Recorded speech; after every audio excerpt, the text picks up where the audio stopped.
I never thought the scariest thing in my life would be a boring-looking envelope sliding through my mail slot on a Tuesday morning. But there it was, sitting on the mat like a rattlesnake, big red summons, civil action stamped across the front, an official seal 30 pages thick, my name Alex, in blocky letters. And when I tore it open right there, standing in my socks, my whole world spun out. It said, I owed the HOA $47,000 for unauthorized exterior modifications, and if I didn't pay up in 14 days, they'd take my house. I'm not kidding, I almost threw up. And here's the thing, Jess and I, we hadn't changed a single thing on that house, not since we moved into Willow Creek 2 years ago. Not a mailbox, not a fence picket, not even a flower bed. We were the new folks, finally out of apartment hell, finally living in a cute blue house with a white fence and the kind of big leafy trees you think only exist in movie neighborhoods. Friday night block parties, neighbors who waved dogs that actually stayed in their yards. It felt like a dream for about 3 weeks. That's when we met Karen Whitmore. If you can picture a platinum blonde bob, a hot pink blazer, a clipboard superglued to one hand, and a smile that looked like it was photoshopped on, yeah, that's her. She ran the HOA like it was Buckingham Palace. First week we moved in, she left a neon pink violation slip on my windshield because I left my trash bins out for, get this, 2.7 seconds too long. Everybody laughed. Oh, that's just Karen. Everybody was dead wrong. It started like a joke. Mrs. Delgado got a letter saying her grandson's chalk drawings permanently deface the sidewalk violation of Clause 17B, apparently. The Patels, a young couple, found a certified notice about their new baby's nightlight being light pollution. Suddenly, thick envelopes started landing in everyone's mailbox, always postmarked from some law office in Nevada nobody'd ever heard of. People got spooked. Some paid hundreds in fines just to make it stop. Jess and I, we were rule followers. We measured the grass with a ruler never more than 4 inches. We thought we were safe. Until I got my own envelope standing right in the driveway, feeling the blood drain out of my face.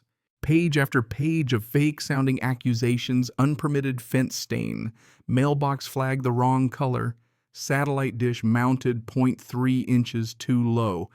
Every photo looked either photoshopped or snapped from a weird angle to make something harmless look like a crime scene. At the bottom, 47 grand. 30 days to pay or else. Jess came home, saw me looking like I'd seen a ghost rid it, and just started sobbing. We just emptied our savings paying for her mom's surgery. 47,000. We didn't even have 47 bucks.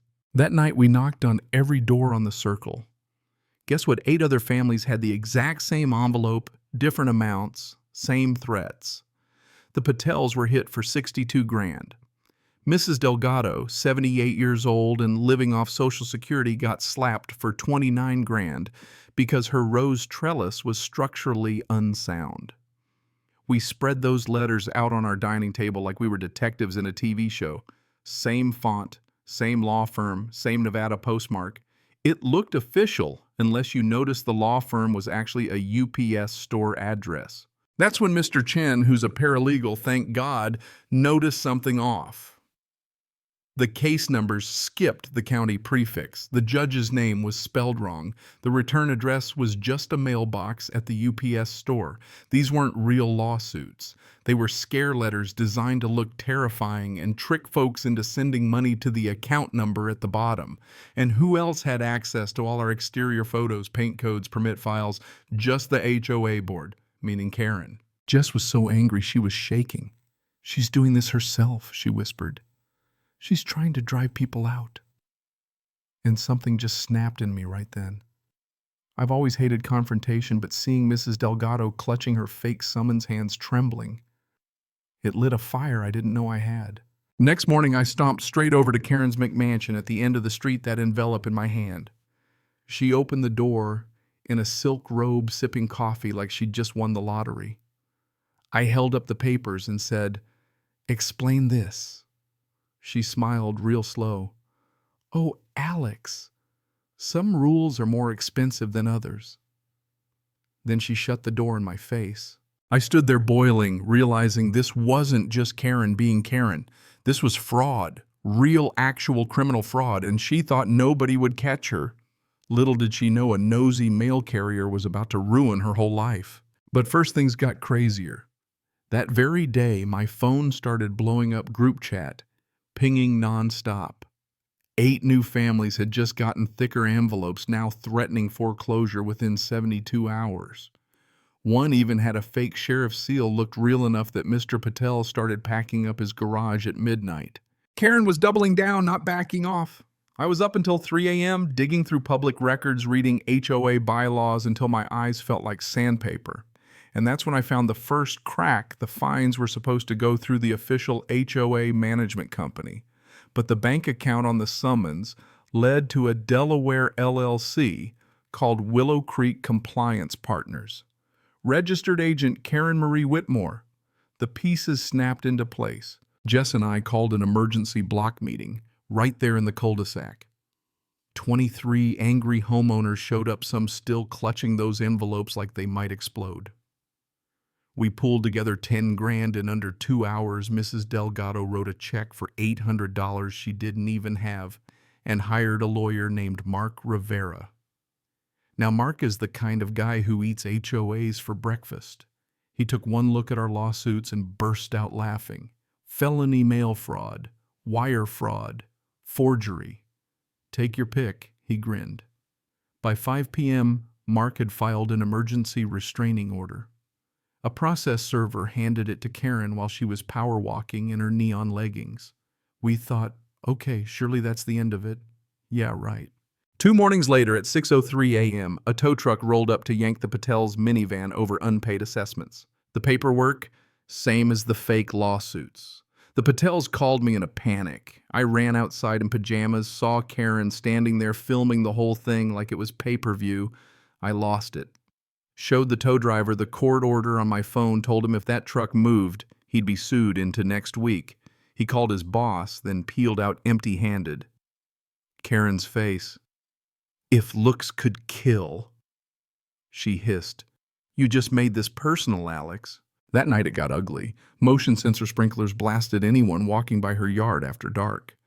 Someone egged my door and spray-painted snitch on my garage. My Ring camera caught a figure in black at 2 a.m. dumping roofing nails in my driveway. Jess almost ran them over, leaving for work. Then Karen filed 23 real HOA liens against all of us, 18 grand each for emergency community safety upgrades. Our credit scores tanked. Tom, our neighbor, got denied for a car loan. Had to cancel his kid's leukemia treatment trip. At that point, I stopped being scared. I started getting dangerous. Mark told us to sit tight, said he had a nuclear option coming, but we needed proof. So, I made a fake Gmail account, pretended to be a new neighbor desperate to settle.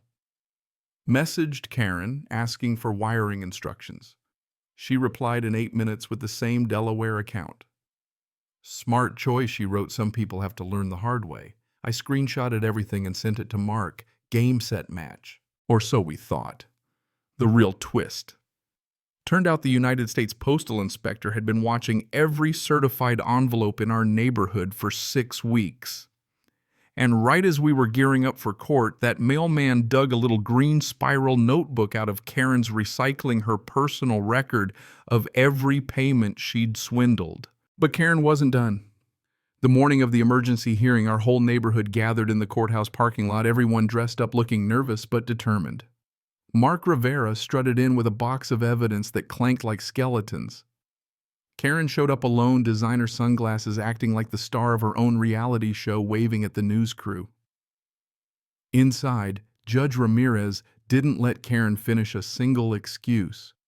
Mark stood up and said, "Your Honor, live feed." Hit play on the projector, and there it was, Karen in black on her own Ring camera, 1:14 a.m., sneaking up to Mrs. Delgado's porch with a brick and a fake summons. Mrs. Delgado opened the door, read it, and collapsed, clutching her chest. You could have heard a pin drop in that courtroom. Mrs. Delgado had survived barely, thanks to fast paramedics and her own stubbornness. But the next bomb dropped. Mark called the postal inspector up. He held up that neon green notebook sealed in evidence tape.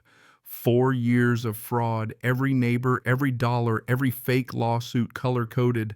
Total stolen $487,000. Karen turned whiter than her teeth. Turns out she spent the money on a Porsche, a nose job, and a timeshare in Cabo, the law firm. Just a $29 a month mailbox. Certified mail receipts, all signed by her different names practiced in her left hand. The judge just stared at her and said, "Ma'am, you weaponized the United States mail to terrorize senior citizens. I'm remanding you into custody right now." Karen's knees buckled. The bailiff actually had to catch her. But the part that still gives me chills. Sentencing 2 months later, all of us came back. Mrs. Delgado, oxygen tank in tow, stood up and said, "I forgive her, but forgiveness doesn't pay my hospital bills." One by one, we read out loud what Karen's little reign of terror had done to our families. When it was my turn, I looked Karen dead in the eye and said, "You tried to steal our homes. Instead, you gave us a family." The judge ordered full restitution. Karen's McMansion sold in a week to cover the $487,000 and another $200,000 in damages. Every lien she'd ever filed was voided, our credit scores bounced back overnight, and that night we had fireworks in the cul-de-sac louder than the 4th of July. Last I heard, Karen's living in a one-bedroom apartment 40 miles away, working retail, and gets cold sweats every time she sees a certified mail truck. We turned her old house into a community center. Mrs. Delgado teaches gardening classes where Karen's prize roses used to be. The Patels host movie nights in the driveway where their minivan nearly got towed. And every mailbox on our street has a little hand-painted sign that says, "Kindness lives here." Sometimes justice doesn't just win it, plants roses right on the grave of a tyrant's ego. So let me ask you, if you were in my shoes, would you have fought back or just paid the fine and hoped it would go away? What does justice really mean to you? If you enjoyed this wild ride, hit that subscribe button, every single one.